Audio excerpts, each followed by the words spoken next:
So guys, look what I did. That is a fresh tattoo. That is Majin Vegeta. In this vlog, we're going to go over some questions that you guys threw at me surrounding the tattoo and a bit of behind the scenes into the process. Let's get into it. So on my Instagram, I asked if you guys had any questions surrounding my tattoo. So I'll kick off with the first one. Is that the secret to being enhanced without PEDs? Kidding, looks awesome, man. Thank you very much. How much did it cost? So it cost £560. They're expensive, guys. But as the saying goes, you get what you pay for. No, that's not quite the saying, is it? Something along those lines. Buy shit, buy twice. Be willing to spend a good amount on a good artist who's willing to put in the work and a good parlor. So does Bulma know that you got that ink of her man? Bulma would love it. You know she'd love it.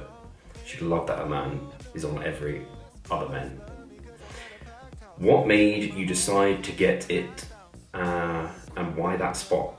So I've been thinking about it for many years. Think about it for a long time actually, and I always was under the impression I wouldn't get a tattoo because I'd regret it later in life, or it would get all wrinkly and terrible. And there's a few reasons why those arguments didn't hold for me. As I've continued to age, I've actually started to enjoy anime and Dragon Ball Z and appreciate the characters more and more and more. And so I can only see that developing as I get older. Secondly, in terms of it like wrinkling and stuff, kind of like live for the here and now a little bit more, enjoy my youth. And if I think this is going to bring me a lot of pleasure now, and I think when you get older also, particularly this area of your forearm, I doubt it's going to get super duper wrinkly, I don't really know. But also I think at that age, I'm not sure I'm going to worry about it, and I prefer to be that age and be like, oh, that looks a bit shit. But I probably will think, I'm glad I got it, and it looked really awesome when I was younger, and really right now, does it matter all that much? It won't. That's kind of where I come from. And then in terms of this spot, I really love how sleeves look. Like a full sleeve, I think looks sick. Like Pascal has both his arms done. I think they look really cool. And I really like just the idea of it being here. It was just, when I thought about where I wanted a tattoo, this was like the place I wanted it. I just like that it's there, it's visible, quite easily visible, especially like I'm training all the time. I like wear t-shirts a lot.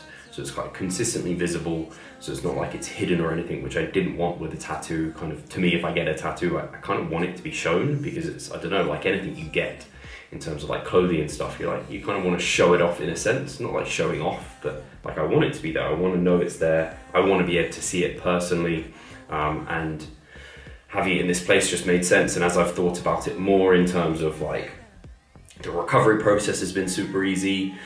In terms of going back into training, that's going to be super easy because it doesn't, like, the skin there doesn't stretch a bunch. It's not going to be impacted by various lifts. And then I'm sure this question will come up later, so I'll go into more detail. But in terms of like bodybuilding, your forearm, like I'm not hiding anything there. It's not hiding striations, it's not hiding detail. So I just think it's a really nice aesthetic place to get it done. And then actually, as I was doing more research into like how to prepare for your first tattoo, there was actually people saying that getting your tattoo on the inside of your forearm is actually a really decent place to get the first one. I can't remember their reasons why, but my reasons and rationale there I think hold true for that potentially too. So why Majin Vegeta? So first of all, from an aesthetic and look point of view, I love how Majin Vegeta looks. He looks absolutely badass. I love Vegeta's hair and how the aesthetic of it kind of coming up. But yeah, Majin Vegeta himself, like that really evil, nasty look. Love how it looks aesthetically. And he's fucking jacked. And particularly jacked because he's like all up in evil energy from Babidi.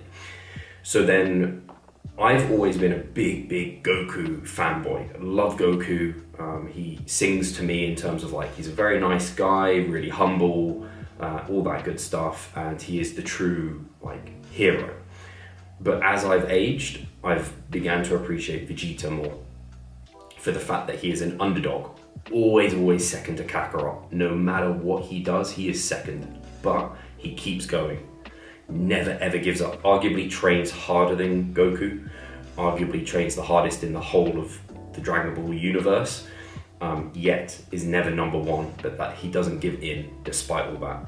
And he comes through many, many setbacks, and he learns too. Like, he isn't right, he's very often wrong, but whilst very stubborn, he does learn from his mistakes.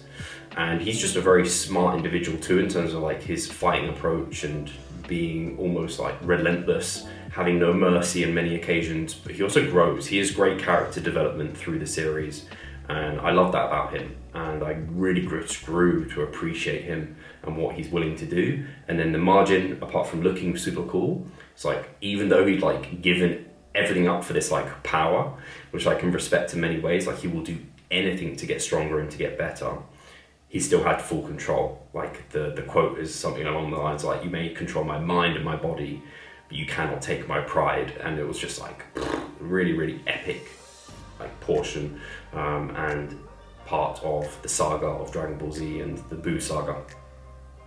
So on a pain scale, 1 to 10, how many RAR? So out of 10 pain, it was a 5. It was like interesting at first. It was kind of like a bit of a bee sting, or like just like a little bit of a burn, really. That's really what it feels like you're just being a little bit tinged. Not that bad, really wasn't that bad. Concern you'll be judged differently in competitions, so not really. Unless someone absolutely hates Vegeta, they're not really meant to be looking at the tattoo anyway. And once you've got tan on, it's really not very visible. You can see many, many very competitive bodybuilders who don't get held back by their tattoos. And I think particularly, like I mentioned, the position on the forearm, it's not hiding any detail. There's no muscles there to like be particularly like striated. It's mostly just like blank space anyway. So I can't see it impacting my judging scores. And if it really would, you can actually buy products, I believe, that completely like almost hide tattoos anyway. I think if you've got a tattoo that's more like, I don't know, on the chest, or like covering part of like your lats or stuff like this, maybe that hides a bit more detail. But I think this really isn't going to, and I think like a forearm sleeve won't. On your arms, I think if I had like my triceps tattooed, that may hide some striations potentially, and that might not be great, but I think just here, absolutely not, no chance. And also my philosophy is, any natural bodybuilder, even if you are looking to turn professional, it's natural bodybuilding. You're not getting paid a ton, so I really don't feel like it's a huge concern, to be honest. And if you really want to get a tattoo, fucking get a tattoo, man. So have you got the bug now and you want more? So possibly. I kind of want this. I don't feel like I've earned this one just yet. I need it to be a bit more like, I need it to be fully healed, which is going to take some time actually. The full healing process can take months, but the initial healing process is a couple of weeks. But I want to get the other side of my forearm done. I'm not exactly sure what, but I'm pretty, I'd say 75%. I literally said to Charlotte, I'm 75% sure I want another one on the other side of my forearm to basically cover, so I have a full kind of forearm sleeve in that sense. Maybe even, depending, getting the palm, what is this called, this space? It's not the palm, it's opposite your palm. That space of my hand done. I don't know how painful that area is, but I think it'd probably be worth it. Short-term pain, long-term gain. I think that'd be really, really cool. So, looks really, really well done and very cool. Thank you very much. How will it look if you grow muscle? Will it look the same? So, if I went on PEDs, maybe my forearms would grow to the point where it would stretch the skin a little bit. Quite honestly, forearms, no. Really, you're not going to have problem on your forearm with it being growing. Like, the amount of growth you're going to get is very minimal. But you're better off talking to someone who's like been natural and then had tattoos and then gone on PEDs. I think if I got them before I started lifting on like my arm, on my bicep area, maybe that would have been distorted a little bit. But I don't think, for me, it's not going to be an issue. So forearm training, yeah, I mean, even with forearm training, they're not going to grow to a significant amount that's going to impact the tattoo, I don't think. How is it in regard to pain, that area? Again, 5 out of 10. Why not Goku? For the reasons I want Vegeta. Maybe I will get a Goku though. Maybe a Goku. Something about Super Saiyan 3 Goku is fucking badass. Like with the thick eyebrows and all that stuff. Like I quite like that look. But I don't know. Maybe a Ultra Instinct, not sure. Maybe I'll go to a different anime. Did future competitions factor into your placement decision? Marginally. What consideration do you have for bodybuilding, stage performance? Nothing, like, I think I've covered that pretty much. Will it be a standalone piece or part of a half/full sleeve? To be seen. Yeah, I've kind of said I want the other side done. How painful, covered that. I love the tattoo. Is there a story behind why you got it? Yes. And by the way, I see myself in Vegeta in that sense, as in a little bit of an underdog, not genetically blessed, having to work very hard for like limited results, and arguably harder than some other people who maybe have gone pro or are better than me in that sense. So I very much see myself in Vegeta for that reason. How did you manage your training accordingly? So I got it on a Sunday, which was the rest day of my overreaching week, and then I've been deloading since Monday. I'll get back into things on Monday. So I took the day after the tattoo off the gym completely. It was very like inflamed and holding a lot of water, and it was quite red and very sore to touch. The day after that, I went and trained and deloaded legs, and it was fine. I just kept it covered up. The day after that, the day before, I just did upper body deload. Yesterday I did upper and lower body just deload sessions, and today I'm going to do my final deload, my second to last deload session of the week, just to stay active and get all the benefits of what deloading brings. And I have no real concerns. I just am not directly training forearms this week, and in a deload I don't really need to be doing that anyway, let alone any other time. And I've just been a bit careful with like bicep curls, just because I can feel it a little bit, so I'm just like maybe cutting the range of motion where it's a bit painful and a bit uncomfortable, just to be sure. How did you find, research this specific tattoo artist? The tattoo looks amazing, so thank you very much. So hindsight is great, because I didn't really realize what the process typically can be for getting a tattoo. I think a lot of people, when they get their first tattoo, they just kind of plunge, and they're on holiday and they're just like, sick, I'm gonna get a tattoo. Now I did a bit better than that, and I did research this particular tattoo parlor, which is actually like a 2-minute walk away, thankfully. But I looked into them, looked in their Google reviews, looked at the artists that they have there, looked at their work, and like looked very, very good to me. Looked over their website several times, talked to them, and had a back and forth. Pascal also reviewed them for me, like looked over their work and stuff and thought they looked decent. And then I basically inquired via the website, and they came back to me, and I just communicated with this individual. I can't remember who that actually was, maybe the parlor owner.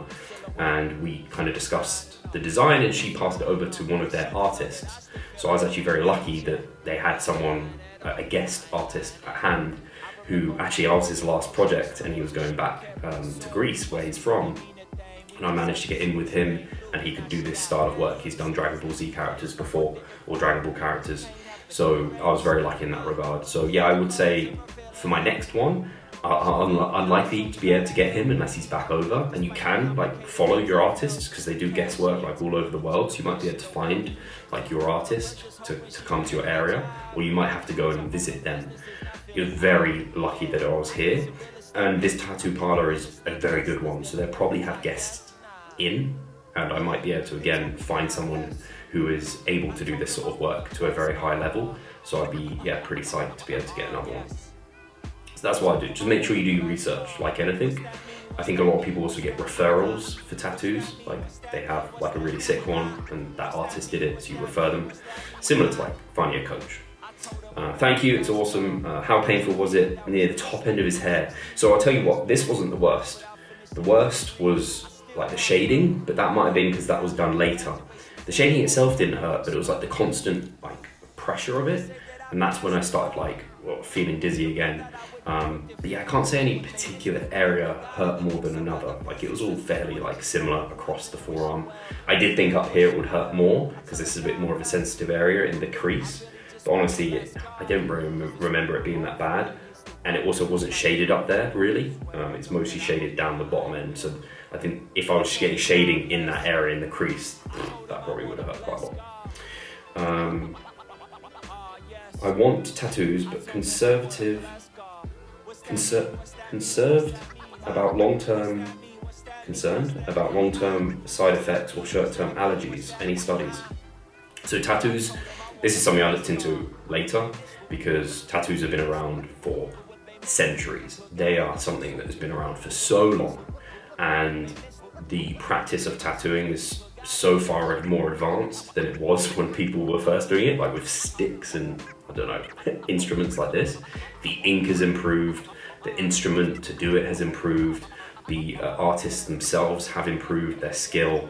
So yeah, it's at a point where I'm not aware of anything saying it's really dangerous. The thing that's come out more recently is that it does seem to be potentially some like carcinogenic effects from colors. So maybe getting a black tattoo with shading is a safer way to go if you're concerned about that. You can have allergic reactions to the ink and stuff as well, because it is made from like various like materials out there. Like you could have an allergic reaction to anything, but tattoos have been around for a long time, so you're pretty safe, I would say. But don't take my word for it. Like, you can go and do your own research as well. I'm not an expert about tattoos, but from what I'm concerned about, very much a safe thing to have done. And I am I'm a pretty safe person, if that makes sense. Anyway, that's all the questions. As always, guys, thank you for tuning in. Hopefully that gave you some insights into tattoos themselves and my tattoo, and you enjoyed this slightly different vlog. I know a lot of you probably have tattoos, and bodybuilders often do get tattoos. And yeah, it's a very exciting thing to have done. I'm excited for potentially getting more in future, and I'm very excited to get back into the gym and stop deloading and for this to be fully recovered. Cheers, guys. As always, do subscribe if you haven't already. Give us a comment, give us a like, and we're talking to you soon. Revive stronger as always.